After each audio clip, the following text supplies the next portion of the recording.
durante este mes no he respondido sus preguntas y estaba en un silencio mediático pertinente. Pero me parece que los acontecimientos de los últimos días en distintas áreas, fundamentalmente en el nuevo desastre de la justicia en Colombia, y la profunda preocupación por el nulo avance de la reforma política en la Cámara, las voces cada vez más frecuentes que piden entorpecerla o cuando no hundirla de manera clara, incluso de partidos de la Unidad Nacional, impiden que podamos seguir guardando silencio. Lo primero es que quiero compartirles claramente, y no solamente como senador, sino como negociador plenipotenciario que fui de ese acuerdo, que por supuesto la reforma política y todas las reformas necesarias para hacer de esta una sociedad más incluyente, más justa, con una democracia más profunda, no solo son pertinentes, sino son obligatorias. No hicimos la paz para seguir en lo mismo. Cuando usted invita a cualquier grupo alzado en armas a un proceso de paz para que cambie las armas por la política, es porque está invitando a ese grupo a cambiar la violencia por una actividad democrática, pacífica, legítima, y por tanto se obliga a legitimar la democracia en Colombia. La democracia en Colombia es fruto de un proceso lento, largo, complejo. Solamente les comparto dos cosas. En los 200 años de vida republicana, el Estado jamás ha estado presente en el territorio. La mitad del territorio ha estado ausente del Estado. Y el proceso de construcción de la democracia en Colombia ha sido un proceso difícil, ha habido avances, pero hemos venido evolucionando de un proceso feudal y gamonal, heredado de la época colonial, a unos gamolanatos modernos en el sentido del siglo XIX y ahora a un claro sistema clientelista o clientelar que permite que los ciudadanos ejerzan el derecho al voto, pero mediado siempre por una transacción. La política en Colombia es una política de compra y venta de votos. Esas son las reglas de juego que heredamos. Estamos en un pantano clientelar.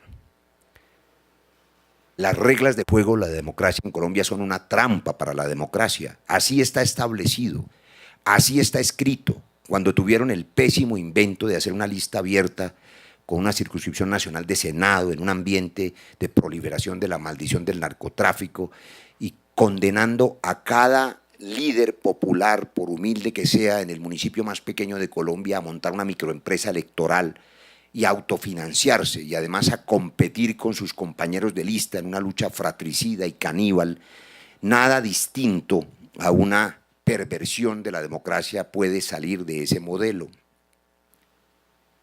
La buena noticia, que espero que no echen a perder los enamorados del clientelismo, es que el proceso de paz permite modernizar la democracia, limpiarla. Las legítimas voces que piden con indignación que se limpie la democracia requieren respuestas concretas, hechos y no palabras.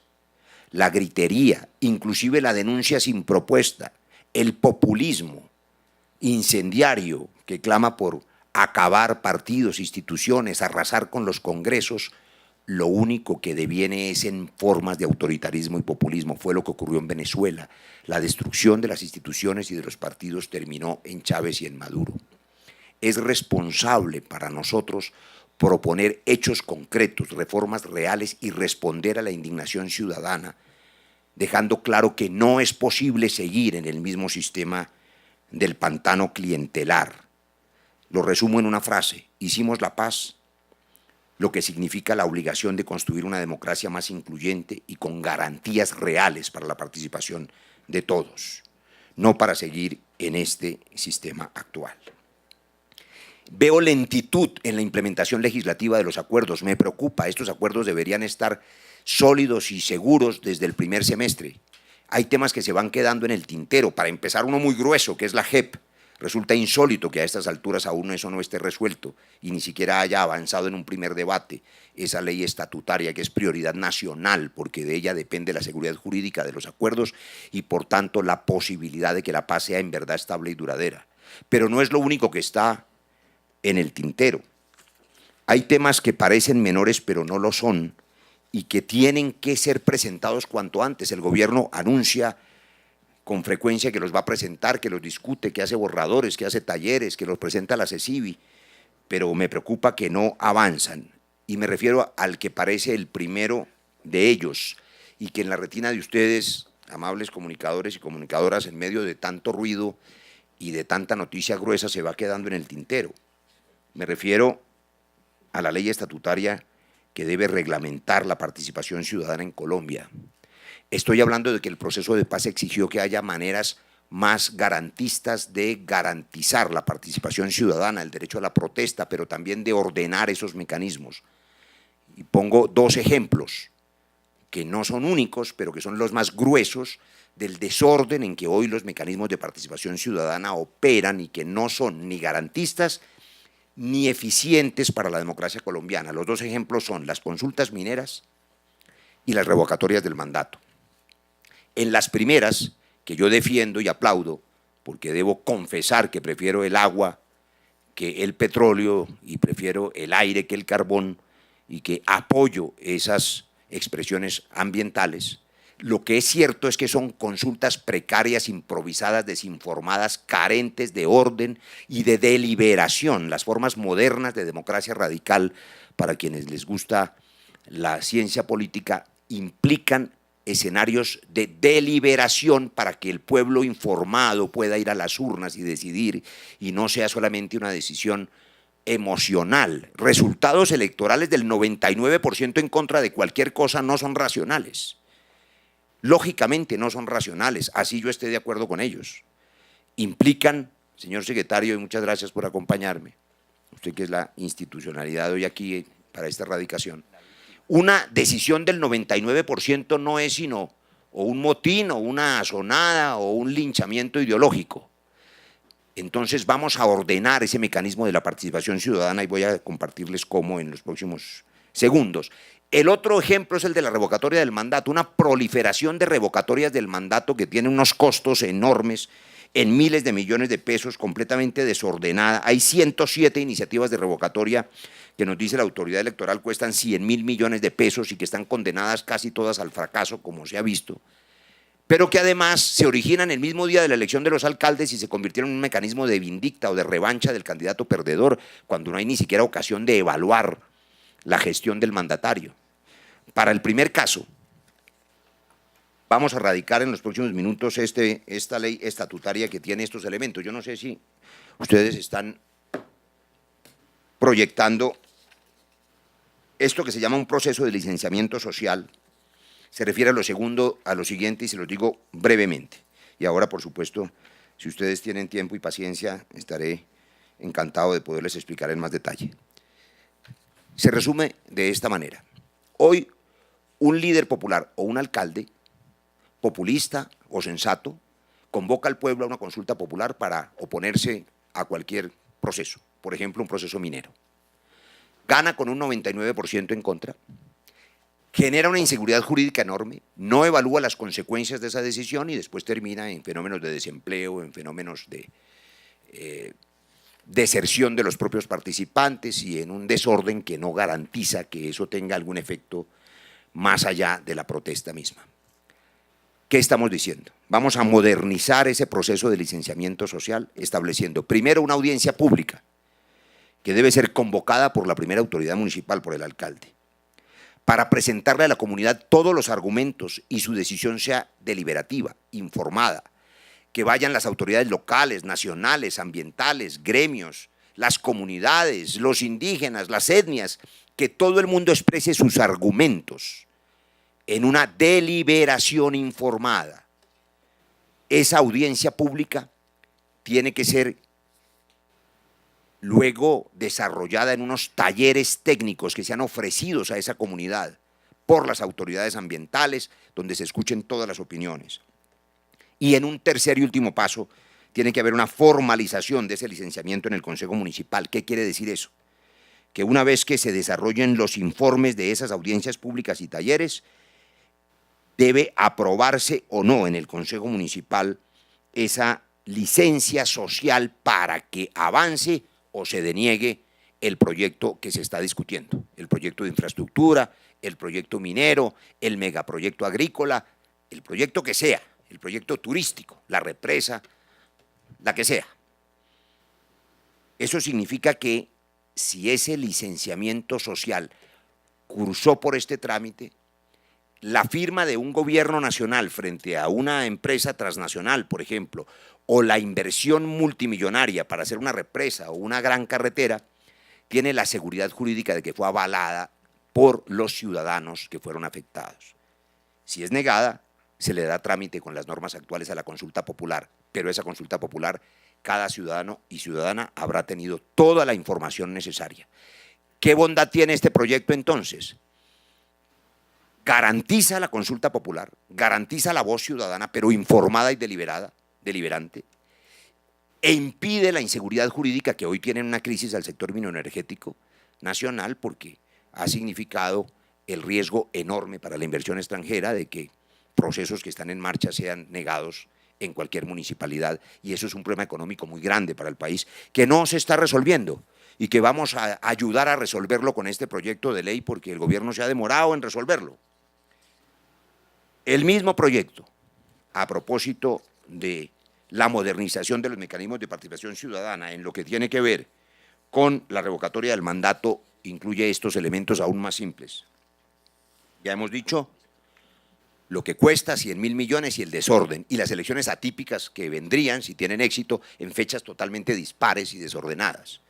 Vamos a establecer en este proyecto de ley que cualquier ciudadano o grupo de ciudadanos que desee proponer la revocatoria del mandato de su alcalde puede hacerlo entre el mes 18 y el mes 24, en una misma y única fecha nacional autorizada por la autoridad electoral.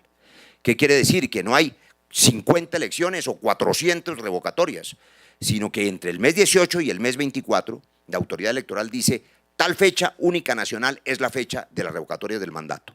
Quien quiera poner en tela de juicio su mandatario lo puede hacer con los mecanismos actuales de recolección de firmas que ya están establecidos. Pero ¿qué ventaja tiene esto?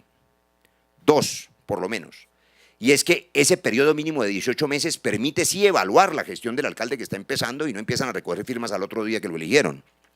Recordemos apenas un elemento, y es que el primer año de gestión de un alcalde es el plan de desarrollo del alcalde anterior y usualmente las deudas que le dejó el anterior. Por lo menos en 18 meses el ciudadano puede ver si el alcalde está reorientando o no un buen gobierno o va hacia un mal gobierno. Pero además la segunda ventaja es que se convierte en un sistema de rendición de cuentas positivo. Es decir, los municipios de Colombia, los ciudadanos podrán entre el mes 18 y 24, en esa fecha única, si están insatisfechos con el gobernante, acudir al mecanismo y los alcaldes tendrán la posibilidad de defender su gestión. Hoy también resulta insólito, por la prohibición tradicional de la participación en política, que no hizo esta excepción, pues un alcalde cualquiera puede ver un grupo enorme de ciudadanos queriendo revocarlo por mandato popular, lo que es legítimo, pero él no puede defenderse en una campaña proselitista en favor de su gestión.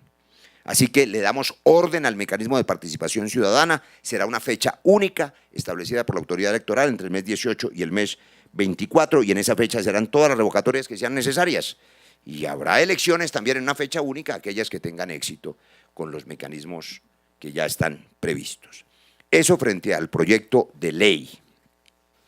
Y unos comentarios finales, pero gruesos, a propósito de la intuición aquí de algunos colegas. Dos cosas han ocurrido que apenas quiero mencionar. Querido compañero Roosevelt, presidente de la Comisión Primera, bienvenido. Dos cosas quiero mencionarles. La primera, la evidente crisis de la justicia que ustedes han informado hasta la saciedad y deben seguir informando, y que no ha llegado todavía a su peor diagnóstico, nos vuelve a exigir una reforma a la justicia que no será posible hacer en este Congreso, por lo que ya sabemos, porque el sistema de yo me juzgo tú me juzgas, yo te juzgo, esa contradicción heredada de la Constitución del 91 hace imposible que este Congreso se atreva a reformar la justicia, y cuando se atrevió a hacerlo, pues se cayó en las propias Cortes con el argumento de la sustitución de la Constitución. No aguanta más este país sin una reforma estructural a la justicia. Lamento contradecir a muy importantes voces del sector de la justicia que han dicho que no se necesitan reformas, que es un asunto de la personalidad, del carácter de las personas, de la sociedad, de la espiritualidad. No nos mintamos, los seres humanos somos animales con instintos y somos depredadores, quizá los mayores depredadores de la superficie del planeta. La única manera de convivir pacíficamente es el Estado de Derecho, son las instituciones que nos ponen límites y la cultura. Y eso se llaman las normas, y las normas actuales no funcionan, y la reforma a la justicia es imperativa. El origen de los magistrados, la eliminación de sus funciones electorales, el origen del fiscal general de la nación, el antejuicio político que es necesario para todos los aforados, de manera que tengan verdadera autonomía, pero también el Tribunal de Aforados para que tengan quien los juzgue. Eso no va a ocurrir en el Congreso, eso tendrá que hacerse en una constituyente. Y a eso se suma que la reforma política, que no cabe duda es indispensable y es necesaria como resultado del proceso de paz, está teniendo tropiezos en la Cámara de Representantes.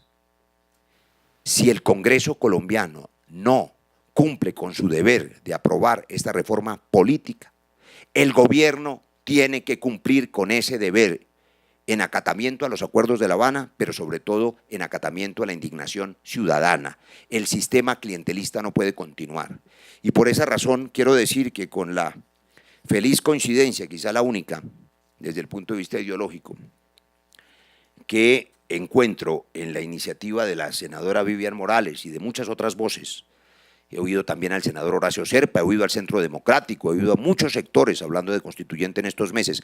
Yo mismo hace 8 meses, en documento que tengo a mi mano, le propuse al gobierno que convocara una constituyente. Hoy le quiero decir al gobierno que hizo posible la paz. La paz sin reformas es insuficiente, no basta con haber firmado la paz. Hay que garantizar la implementación de una sociedad democrática e incluyente. No hay que esperar al próximo gobierno para que ese gobierno convoque una constituyente y adelante las reformas. Este gobierno tiene el poder, la autoridad, el premio Nobel, el mandato ciudadano, el acuerdo de paz firmado, la obligación y el deber de entregarle a Colombia no solo la paz firmada, sino la reforma a la justicia y la reforma política. Y este gobierno debe convocar ya la Asamblea Constituyente. Estoy pidiéndole al gobierno que haga uso del mecanismo Barco Gaviria, que ustedes recuerdan bien. El presidente Barco convocó la constituyente y la dejó lista para su actuar en el gobierno Gaviria. Este año último de gobierno y de Congreso no se puede desperdiciar en un mar de dilaciones y en un chorro de babas y en las traspiés y zancadillas que le están poniendo en la Cámara a la reforma política. El solo hecho de que haya un partido que es parte de la unidad nacional, me refiero al partido Cambio Radical, que ha disfrutado las mieles del poder y que, como he dicho en otras ocasiones, les gusta la leche pero no la vaca, se atrevan hoy a proponer el hundimiento de la reforma política, significa que están interesados en que continúe el mismo modelo clientelar, clientelista, de compra y venta de votos, del cual la ciudadanía está hastiado. Yo espero que los colombianos observen con detalle cuáles partidos quieren seguir en lo mismo y cuáles van a dar avance a la reforma política. Pero entre tanto el gobierno no puede quedarse de brazos cruzados. Y quiero mostrarles en este cronograma que ustedes están viendo que sí es posible convocar una constituyente ya. Y están las fechas. Se ha radicado ya un proyecto de constituyente que perfectamente puede tener apoyo. Me está contando el señor secretario que se radicó el día de ayer. Tiene unos elementos importantes, la reforma a la justicia fundamentalmente. Yo creo que si la reforma política no avanza, hay que hacerla por este mecanismo. Y creo que habría que incluir como parte del aparato renovado de justicia una forma distinta de elección del fiscal general de la Nación, que debe ser parte del Ejecutivo, y resolver el asunto del origen de los magistrados, con cooptación y periodos vitalicios que los hacen absolutamente autónomos a unas nuevas magistraturas que tengan, como en países europeos o en Estados Unidos, esa legitimidad de independencia, más una serie de mecanismos que este Congreso ya aprobó, mecanismos alternativos de justicia que garantizan celeridad en los procesos judiciales. Pero esos son detalles que los constituyentes deberían observar. Lo que estoy mostrándoles a los queridos comunicadores y comunicadoras es que es posible, con mensaje de urgencia del gobierno, que convoque este gobierno, la constituyente, ya, y que alcanza perfectamente a producirse la consulta popular que ratifica tal constituyente en marzo y que luego en mayo puede elegirse a esos constituyentes por un periodo fijo, limitado y con esas dos tareas, reforma a la justicia y reforma a la política. Porque eso ordena la Constitución, porque los constituyentes del 91 establecieron ese candado, ese seguro, lo pusieron además, digamos, con una gran exigencia de participación electoral en el umbral, pero eso es lo que está hoy en la Constitución.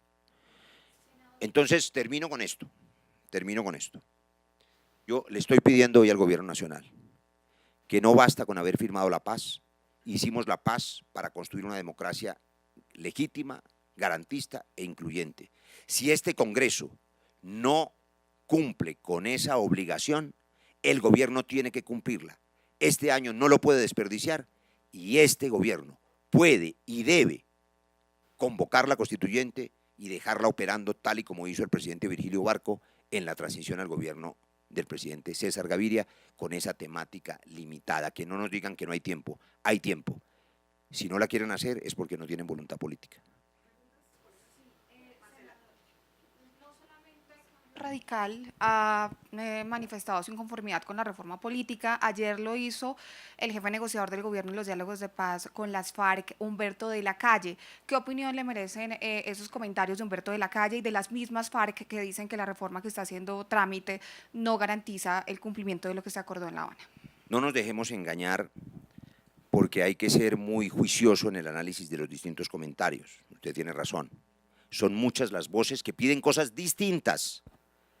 Hay quienes están y estamos insatisfechos porque la reforma política no tiene la profundidad para radicalizar la democracia que quisiéramos. Yo particularmente preferiría que las listas se cerraran de una vez. La lista abierta es una lista abierta al clientelismo, a la compra y venta de votos, al narcotráfico, a los dineros ilegales, al imperio de los contratistas. La lista abierta es la garantía, como ya hemos dicho, de una competencia ilegal, fratricida y caníbal al interior de los partidos, una competencia que obliga a las microempresas electorales, que las convierte en eso. De manera que yo quisiera una reforma mucho más agresiva, pero entiendo que puede haber progresividad en ella y que dar los primeros pasos para que en el año 2022 estén los elementos dispuestos puede ser la manera correcta de hacerlo para que sea viable. Es lo mismo que reclaman muchos sectores, la misión electoral. La misión electoral ha dicho que está insatisfecha porque la reforma le parece demasiado recortada, quiere más reforma.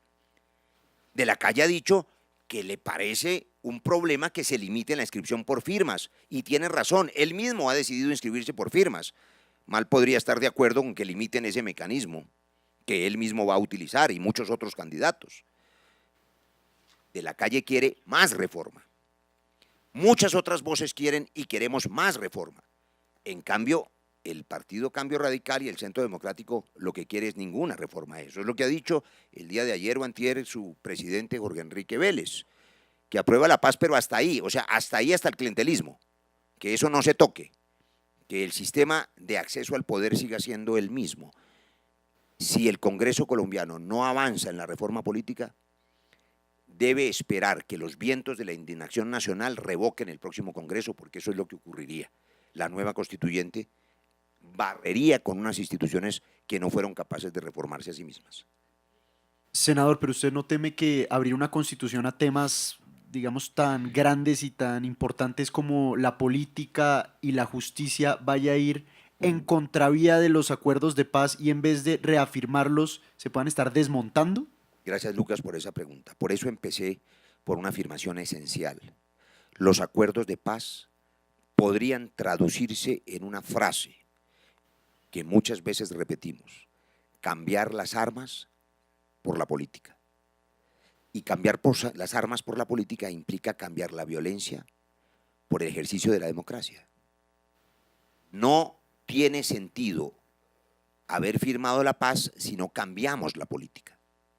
La reforma política es indispensable. Yo espero que este Congreso cumpla con ella y espero que se apruebe, y quizás su preocupación quede allanada en la medida que este Congreso apruebe la reforma política y no necesitemos incluir ese temario en la constituyente. Pero estoy advirtiendo, como suelo hacer, con tiempo, anticipadamente, como he hecho en otros episodios de la vida nacional y del proceso de paz, que el tiempo se agota, que queda un año, que tienen ustedes el cronograma proyectado en la pared, que es posible todavía hacer la reforma a la justicia y la reforma política, que este gobierno tiene el poder y tiene las razones de sobra para hacerlo, que no puede cerrar los ojos y que no es suficiente con haber entregado una paz firmada, que tiene que entregarle a Colombia, y espero que quiera hacerlo, una reforma a la política y una reforma a la justicia.